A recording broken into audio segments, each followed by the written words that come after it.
Chapter 5. The First Lady. Kennedy met his wife, Jacqueline Bouvier, at a dinner party in New York in 1952. They fell in love and married on the 12th of September, 1953, when Kennedy was a senator. Jacqueline, or Jackie, was beautiful and intelligent. Her family came to America from France in the early 1800s. Like the Kennedys, they worked hard and made a lot of money in business. Jackie was born on the 28th of July, 1929. When she was a little girl, she loved horses and riding. She also enjoyed reading, dancing, and learning French. While she was a student, she went to Paris for a year and lived with a French family.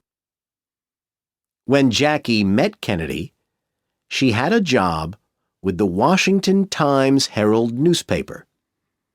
She took photos of interesting and famous people and wrote stories about them.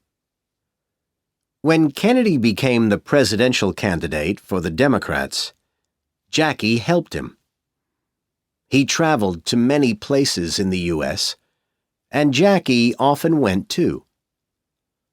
She was very good at talking to people, and she was charming.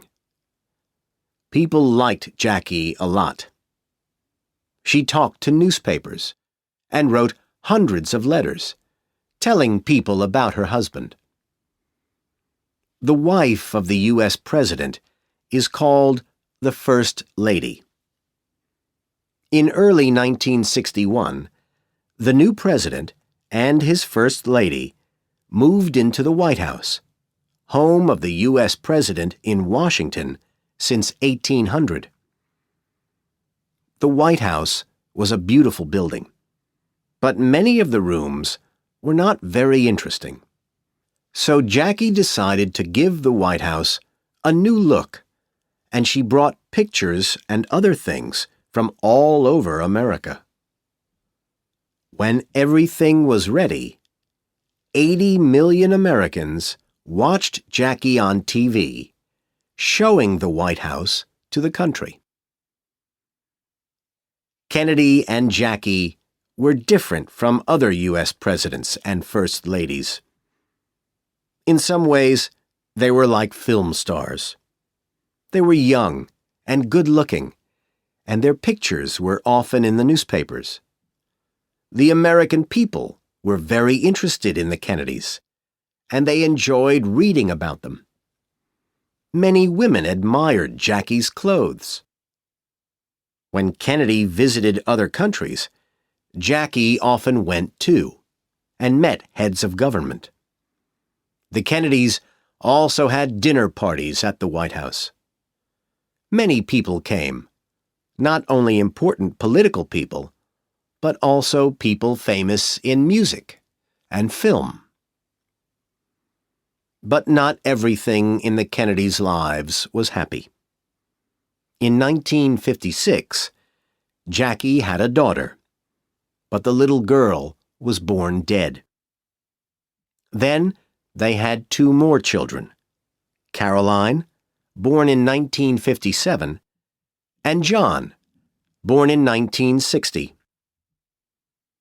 In 1963, Jackie had another baby, Patrick, but he only lived for 2 days.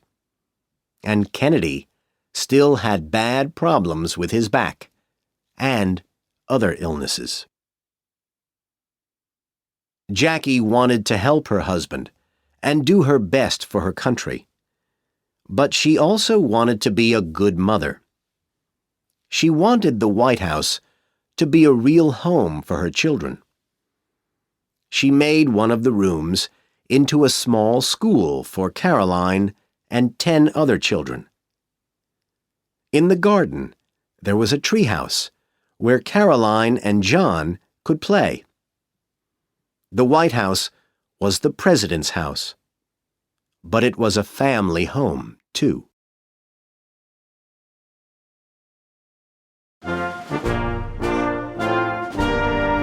Chapter 6.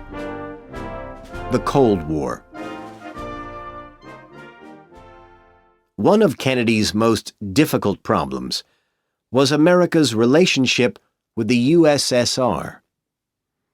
After World War II ended, the U.S. and the USSR became two of the most important countries in the world. Both countries were very strong politically, and both had large armies and nuclear weapons. But they had very different ways of government. The USSR, also called the Soviet Union, was a communist country. In communist countries, there is only one political party, the Communist Party. People can only vote for candidates from this party. The U.S. was against communism.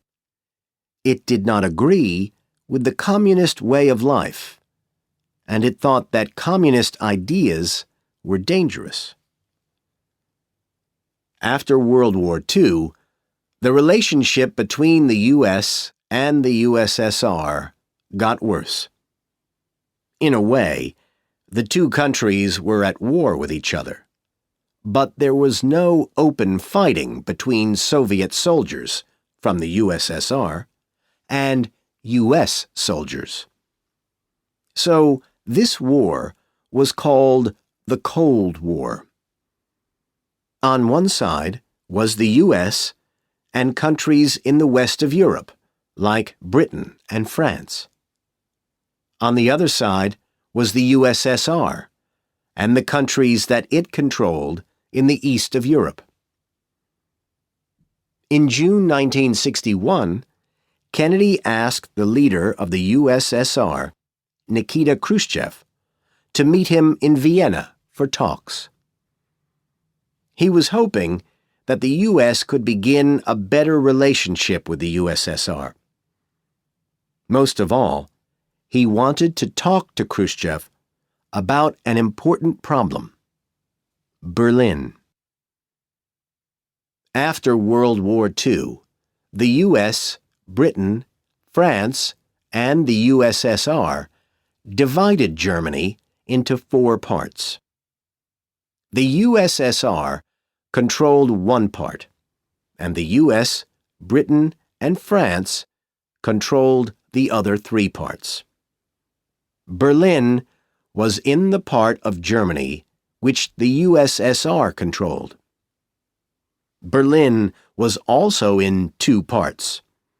The USSR controlled East Berlin, and the other 3 countries controlled West Berlin.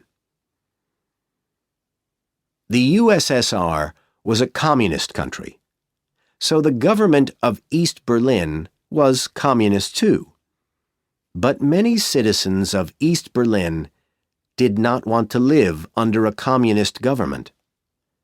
So they started leaving East Berlin and going to West Berlin to look for jobs. Between 1947 and 1961, about 3 million people left East Berlin. Khrushchev was very angry about this. Kennedy hoped that he and Khrushchev could talk about Berlin in a friendly way, but the talks did not go well. Kennedy and Khrushchev were very different men. Khrushchev, leader of the Soviets since 1953, was 67, more than 20 years older than Kennedy. He was not from a rich political family like the Kennedys. He was a working man from a small village in the Soviet Union. He thought that Kennedy was intelligent, but too young and soft. After the talks, Kennedy felt worried and unhappy. He and Khrushchev could not agree about Berlin. Kennedy did not know what Khrushchev was planning to do. The Soviets wanted to stop people leaving East Berlin and going to West Berlin. Were they planning to attack West Berlin?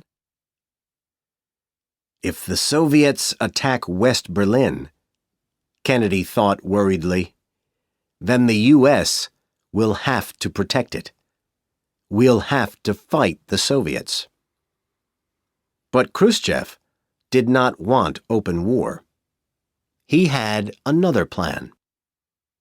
On the 12th of August, 1961, 2 months after the Vienna talks, East German soldiers worked hard all night. In the morning, the citizens of Berlin had a big shock. There was a wall around West Berlin.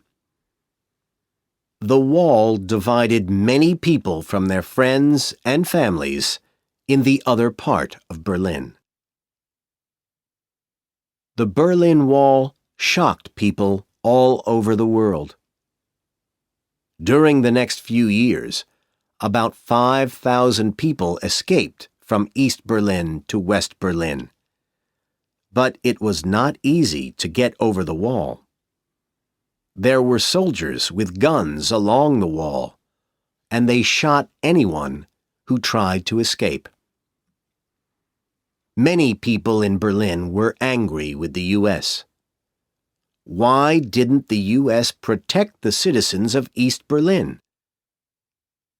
But Kennedy said the U.S. could only help the citizens of West Berlin.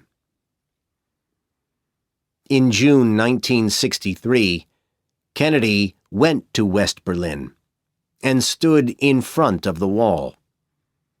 There were 1 million people on the street trying to see the president. Later, in a famous speech, he said, "Ich bin ein Berliner.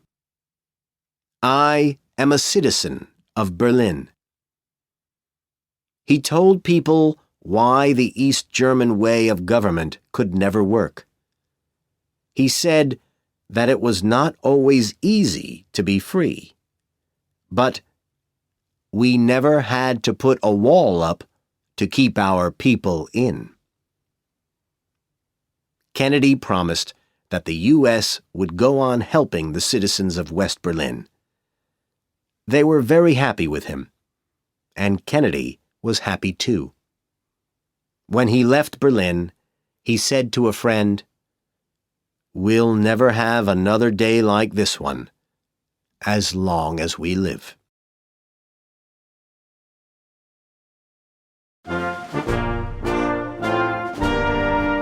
Chapter 7.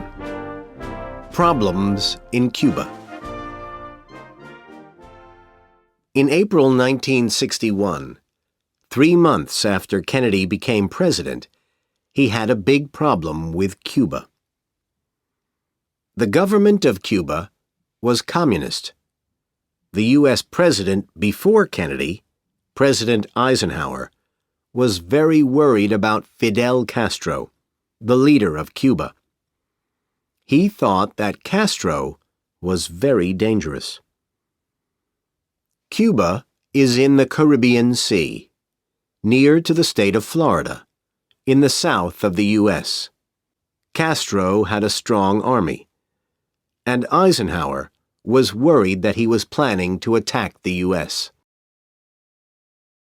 But Eisenhower did not want to start a war with Cuba openly. So he made a plan with his military advisors and the Central Intelligence Agency, CIA. There were nearly 1,500 Cubans living in the U.S.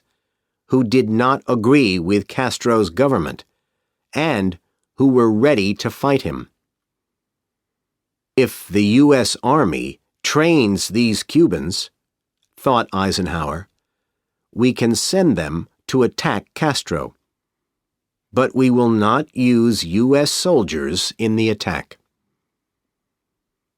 When Kennedy became president in 1961, the military advisors told him to go on with Eisenhower's plan. Most people in Cuba are against Castro, the advisers told Kennedy. When the Cuban soldiers arrive from the U.S., the Cuban people will join the soldiers and fight with them against Castro. Kennedy was not sure that the military advisers were right, but he agreed to their plan. On the 17th of April, 1961, 5 ships carrying about 1,500 Cuban soldiers arrived at a place called the Bay of Pigs. But everything went wrong. Castro found out that they were coming, and he had an army of 20,000 soldiers waiting. Nearly 300 soldiers from the 2 armies were killed, and over 1,000 Cuban soldiers from the U.S. surrendered to Castro's army. When he heard what happened, Kennedy was very unhappy. He felt sorry about the Cubans who died, and the others who were now in an army prison in Cuba. He learned an important lesson from the Bay of Pigs. In the future, he did not agree to do everything that his military advisers and the CIA told him. In 1962, Kennedy had an even bigger problem. Cuba and the USSR were both communist countries, and Castro was very friendly with the Soviet leader, Khrushchev. The U.S. had some nuclear missile sites in Turkey. Khrushchev was worried that the U.S. would attack the USSR from these missile sites, so he talked to Castro. "Will you allow us to build some nuclear missile sites on Cuba?" he asked. Castro agreed to help Khrushchev. So the Soviets started moving thousands of soldiers and weapons to Cuba. The U.S. wanted to find out what was happening. Why were so many Soviet ships arriving in Cuba? On the 14th of October, Kennedy sent a plane with a camera over Cuba.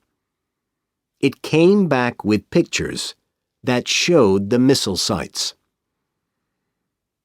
When Kennedy saw the pictures, he immediately called meetings of his military advisers, the CIA, and other important people in the U.S. government. The meetings went on for a long time. Everyone had different ideas about what to do. "We must send planes to Cuba immediately," said the military advisers. "We must attack these missile sites." But Kennedy remembered the Bay of Pigs. He did not want to decide anything too quickly. "No," he said. "If we attack the missile sites, the USSR will attack the U.S. There will be nuclear war, and millions of people will die. We must find another way." At last, they agreed on a plan. Many Soviet ships were arriving in Cuba, carrying men and weapons. Kennedy sent a letter to Khrushchev. "The U.S. Navy is going to stop your ships," he said. "If we find any weapons on them, we will stop them from entering Cuba." At the same time, Kennedy told the U.S. Army and Navy to be ready for war. He sent 125,000 soldiers to Florida. He told the U.S. Air Force to get ready to attack Cuba and the USSR. People all over the world were very worried. Angry crowds held meetings against the U.S. in London and some countries in Europe. What will the U.S. do if the Soviet ships don't stop? They asked. Will there be nuclear war? But Khrushchev, like Kennedy, did not want nuclear war. He told the Soviet ships to stop and turn back when they met the U.S. ships. Then he sent Kennedy 2 letters. The first letter said, "We promise to take away our nuclear missiles from Cuba, but you must promise that the U.S. will never attack Cuba." The second letter said, "The U.S. must promise to take away its nuclear missiles in Turkey."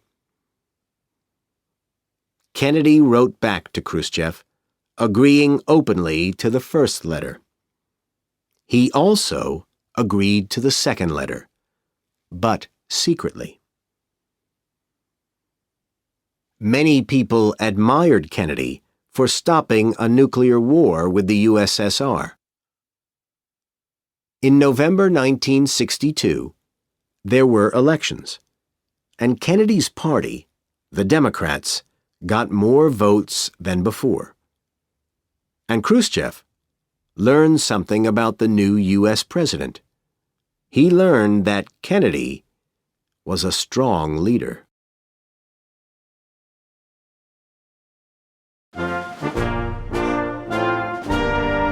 Chapter 8: Peace and War.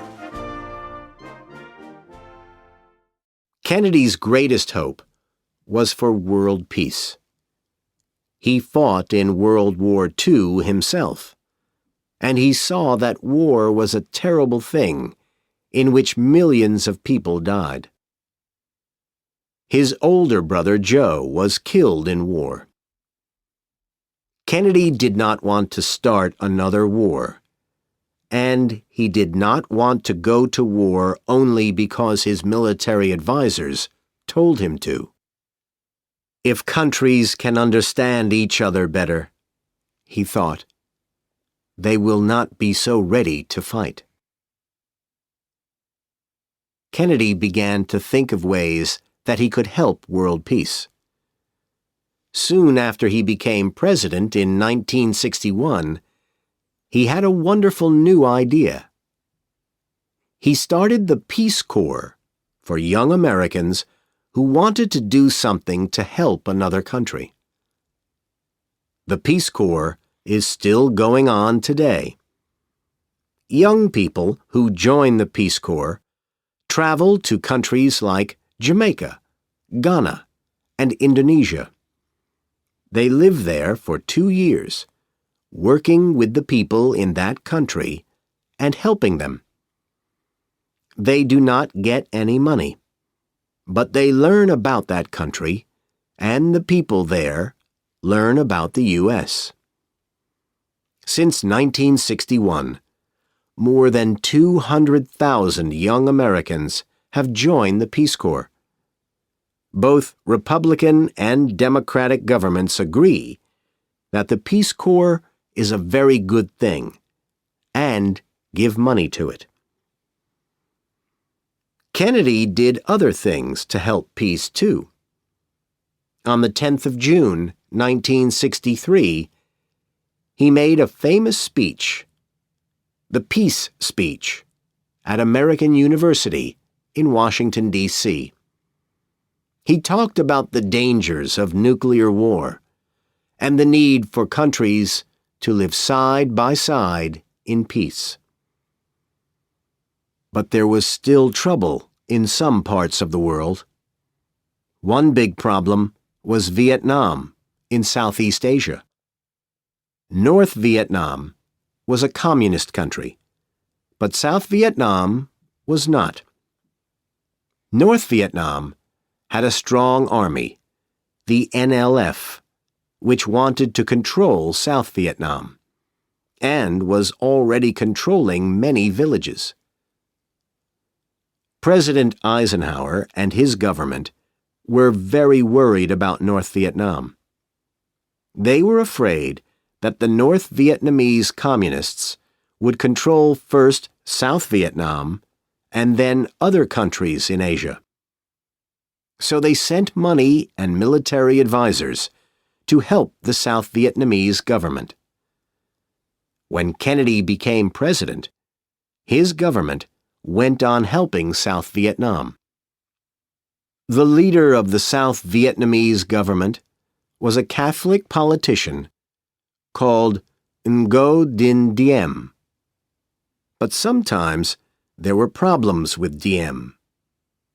In 1961, Kennedy sent money to Diem, who used it to train more soldiers and make the South Vietnamese army stronger. The U.S. also sent military advisors and soldiers to help with the training. Diem trained more soldiers, but he did not use his new army against the communists. He used it against other Vietnamese who were not Catholics. Many people in Vietnam were very angry and unhappy with Diem. After that, the U.S. government did not want to help Diem anymore. They learned that some officers in Diem's army were planning to put a new leader in Diem's place. The U.S. said it would not stop the army officers, but they wanted to protect Diem. The army officers promised that Diem would not be hurt, but then they shot Diem and his brother. Diem's death was a great shock for Kennedy. In September 1963, the world moved closer to peace. Both the U.S. and USSR had nuclear weapons. After Kennedy became president, he tried many times to get the Soviets to stop testing their weapons. But the Soviets did not stop. So the U.S. went on testing their nuclear weapons too. Then, by October 1963, both sides agreed to stop the tests. Many people saw this as the start of a better relationship between the two countries, and they were very happy with Kennedy.